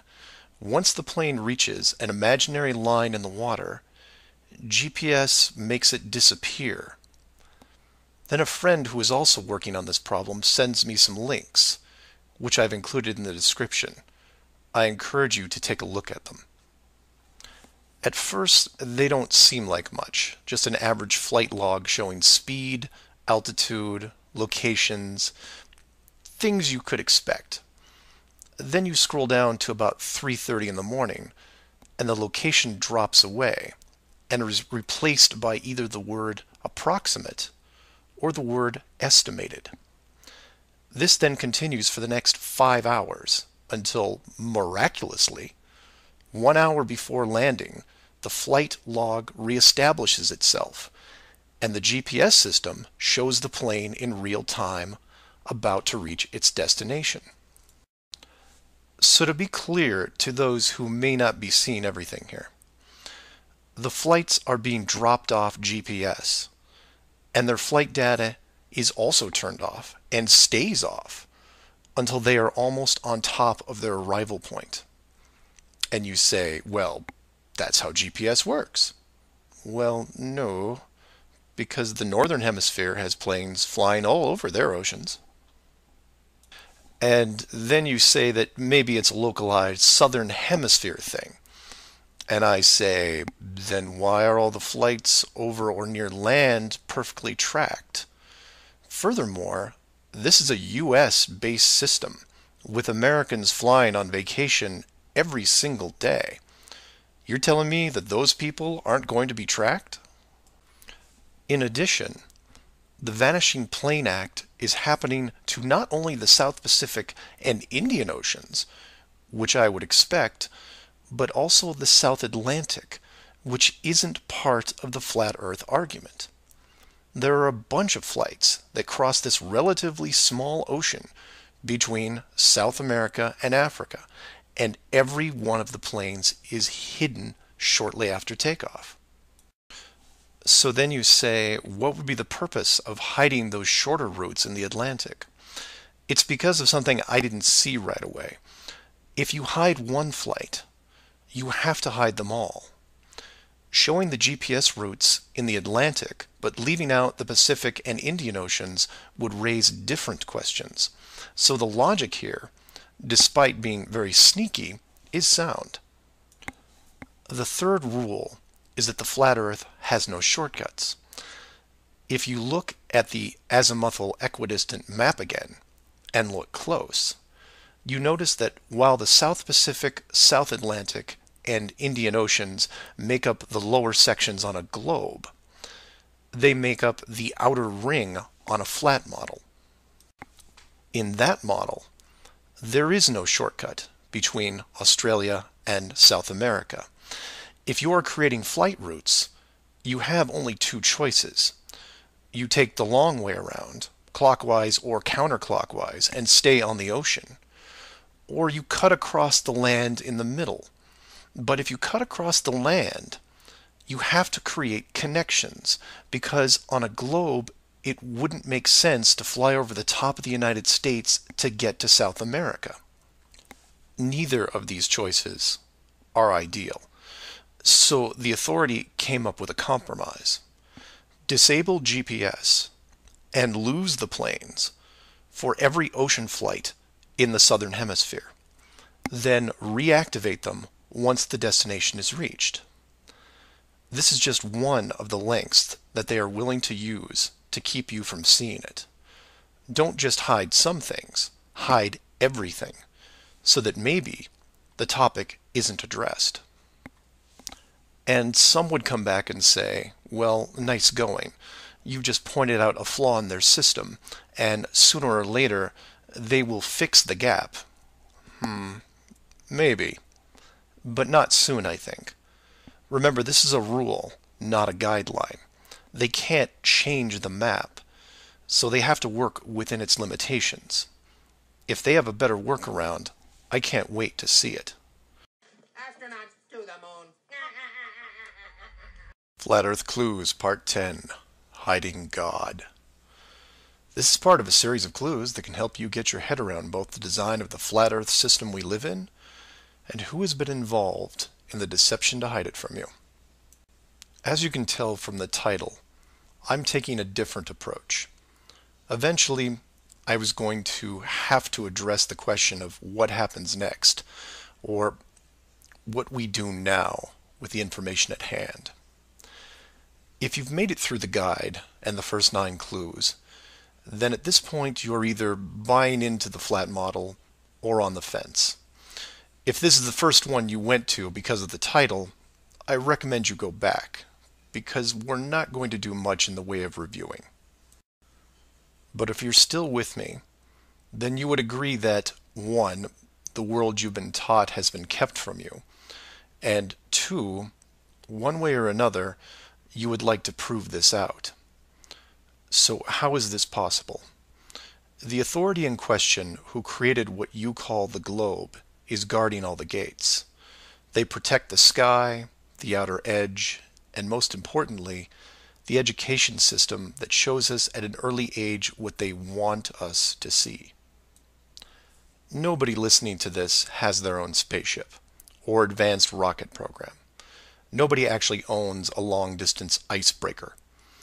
And while some of you may have a private plane, I wouldn't recommend testing a military barrier that technically doesn't exist. But then again, you have to remember that this is not the story of David and Goliath. The hidden world was never going to be sustainable forever. As a civilization evolves, the tools the authority uses as a method of control become more vulnerable. I've learned many things about systems over the years, and one thing that I find most interesting is as layers of strength increase, the higher the chance that they can be used to your advantage. But maybe I'm talking in riddles. I should be boiling it down to what can be done by showing you what's being hidden, what's important, and how it can be spread to others without looking like a crazy person. To be clear, and I can't stress this enough, do not start conversations with the word flat earth. Think of it like Fight Club. The first rule of Flat Club is that you do not talk about Flat Club. Before you started waking up and watching all these things, you were like me. You laughed and mocked everything that was flat earth. You may have learned faster than others, but the knee-jerk reaction by 99% of the people was created the day they sat down in a classroom and stared at the globe. Look at the videos, not just mine, but others who are putting forward some great arguments, and ask the questions that people can relate to. I'm going to introduce 3 very important questions that you can use, each with a statement that precedes it, and each statement is a motivation for a different group of people. If you don't fall into one of these 3 groups, then I guarantee you know people that do. The first statement is this: you are being hidden. What do I mean by that? Well, this goes back to Clue 7 and Clue 9, which talk about the flights in the Southern Hemisphere. If you are flying a plane over the Southern Hemisphere, your flight is not being tracked. How can this be used to find out the truth? It's simple, it's quick, and it costs no money. No matter what country you live in, send a quick note to your local, state, or federal representative and ask them this question: why are citizens of our country flying over oceans without the safety net of the GPS system? And remind them that GPS stands for global, not partial. Without GPS, anything could happen to your plane and no one knows where you are. And while you're at it, remind them that the GPS system was built by the United States Department of Defense, who never does anything small. The system that is in effect now has what appears to be huge, deliberate gaps in the Southern Hemisphere only. Do not mention flat Earth. Just voice your concern about the safety of you, your loved ones, and your fellow citizens. Will they get back to you? Possibly. Will they give you a satisfactory answer? Not a chance. Because they will only have what the military gives them. What this will do, however, is create a unique buzz in certain circles that may prove to be useful later. The more politicians or high-ranking officials you contact, the greater the noise. The motivation here, as you can tell, is general public concern. The second statement is this: wealth is being hidden. What do I mean by that? Goes back to Clue 2 and every other mention regarding Antarctica. In 1954, it was announced on national television that the continent was just millions of miles of rich energy resources. And by 1959, it was sealed off like Area 51. How can this be used to find out the truth? By contacting anyone you know in either the petroleum, natural gas, or mineral industry. This means ExxonMobil, British Petroleum, Royal Dutch Shell, Chevron, ConocoPhillips, BHP Billiton, Rio Tinto, Glencore, Anglo-American, and there are many others. Find anyone in these companies and make inquiries about their prospects in Antarctica. Send them the link to the Admiral Byrd interview and ask them why, if there are no environmental conflicts regarding oil, gas, or mining, why aren't they allowed to even petition the idea, even when the world's energy resources are dwindling more every day? Put the sound of money in their ear. They may not be able to break through the decades of red tape laid out in front of them, but it will create a buzz from a different side, the motivation of greed, and of pristine resources just begging to be harvested. And finally, to preface the third statement, I need to thank all the people who have sent me stacks and stacks of biblical scripture, asking me to stop dancing around the title of the flat model and call the structure what it really is. And you know, they have a point. I have put myself at a distance because I want to reach people who are outside of religious faith and even outside of general conspiracies. But for all those spiritual groups who have contacted me, I can now, however, say with conviction that this third statement is this: they are hiding God. Despite what labels I put on the flat model structure, the oldest names are from the oldest texts, one of those being called the firmament. If the firmament was indeed discovered in 1956 and it was deliberately hidden, then the ruling authority not only hid the structure, but evidence of the builders. And by builders, I mean creators, and by that, I mean what people define as God. Hiding God could be considered one of the worst ideas of all time. And if you are a person of great or small faith, you have a vested interest in any evidence that would solidify and vindicate your years of dedicated service. If a structure was found that had, for all intents and purposes, the handprint of God on it, then the ruling authority has no right to keep it from you. There are billions of people on this world who have personally dealt with the concept of God and would like to know for sure if these beliefs are well placed. Or, in short, you want to know the meaning of life. It's out there, and it's been hidden from you. Your motivation is clear. Go to your church leaders, your congregation, and tell them science probably found evidence of God in 1956 and decided to keep it a secret. If you know people of religious power, send this up the ladder. Get the word out and see what comes back. Between these three statements and questions, people will talk to people who will talk with others and eventually reach someone who knows. This isn't a grassroots or groundswell movement that takes a long time, because the system that has been used to mold and control you these past years has been based on speed, and by that I mean real time. All it takes is a single video, a memorandum, one whistleblower, one key person, and everything changes, not in months or weeks or days, but hours. And in those hours, everything changes because of the speed. People all over the world wake up and look at the sky with new eyes, and things start to get better. One person, that's all it takes. One person to come forward and share what has been hidden for so long. Maybe someone who is tired of all the games. Maybe someone who has gone year after year burdened by such a heavy secret. Maybe you, who are listening right now, who is looking for a reason to come forward. This is it. And if you don't want to walk into the light and be the hero, I understand. But if you can't, for whatever reason, then be anonymous. Share the message and help us make this world better, because it can be better. For everyone else, give this person an opening.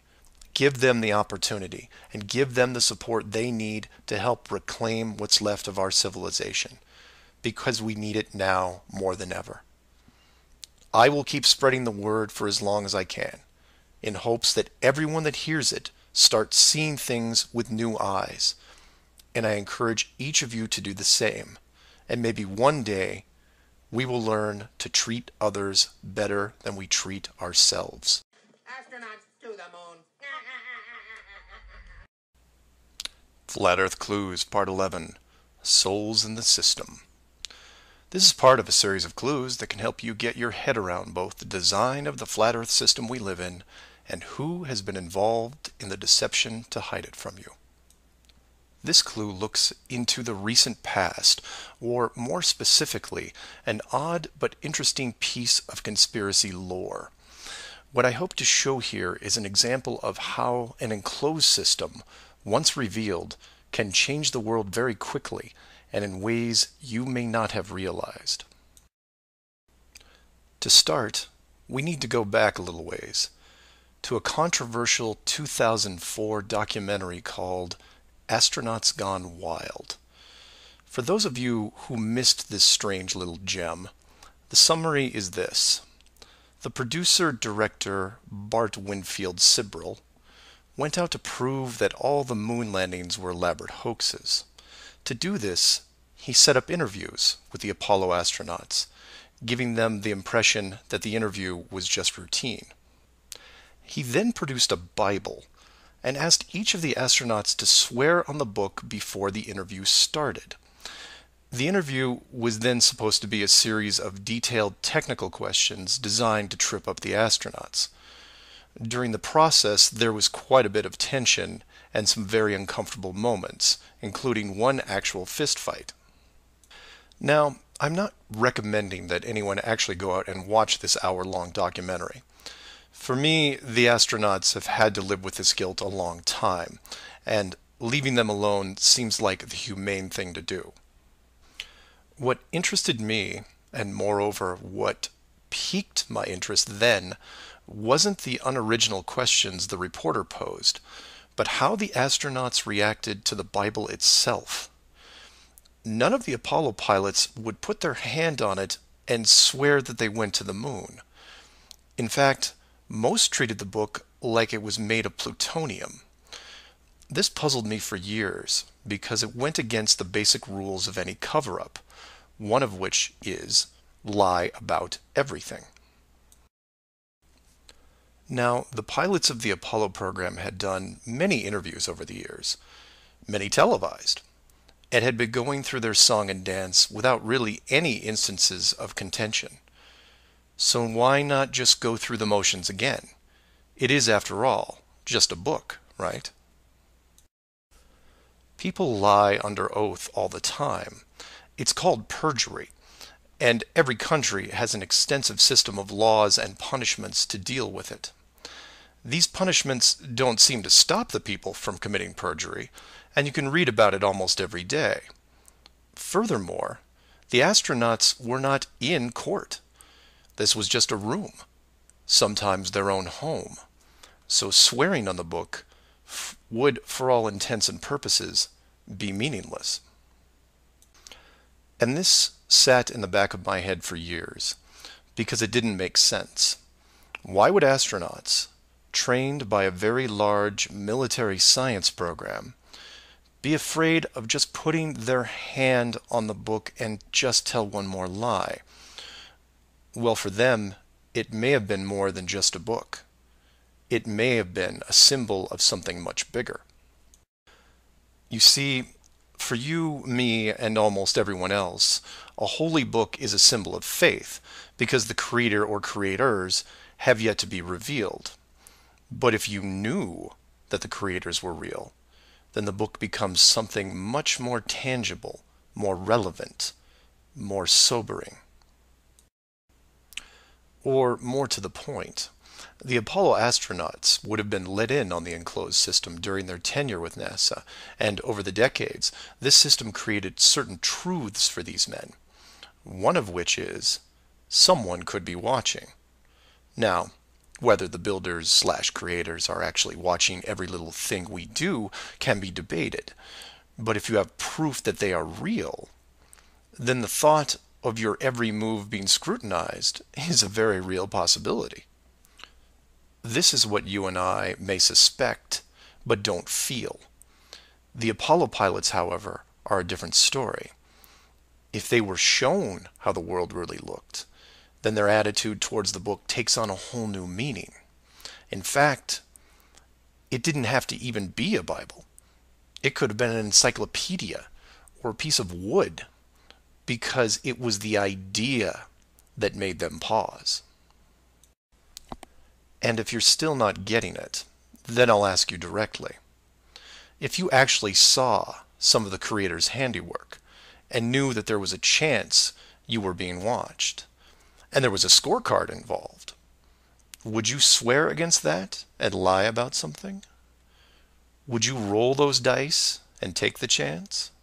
Or to put it another way, everyone has gotten frustrated about something, then looked up and cursed the sky. Would you still do that if you knew that a creator was up there and possibly listening? That's just one example of how knowledge of the enclosed system changes people. The astronauts didn't want to roll the dice and lie because there was a real fear of retribution. And while they were confident that a bolt of lightning wasn't going to strike them down, they also weren't going to push their luck. And we all take on the same approach in daily life. Everyone who drives has run a stoplight. We know when we see the yellow light that it's too far away, so we hit the gas and hope for the best, especially if the traffic is light and we aren't putting anyone in danger. But you take that very same intersection and put a red light camera on it, well, then things change, don't they? Do you hit the gas and roll the dice? Not a chance. You hit the brakes and hope that you can stop in time because you are being watched. You may not be a model driver by any sense of the word, but you understand this rule and this place, and you don't break it. And this one aspect is why I'm pushing so hard to see the enclosed system revealed. Because as a civilization, we seem to be only as good as what we can get away with. This isn't an issue with freedom, it's an issue with doing the right thing. You know that running red lights is a bad idea. The camera is a reminder of that. Imagine all the things that would change for the better if the enclosed system was revealed.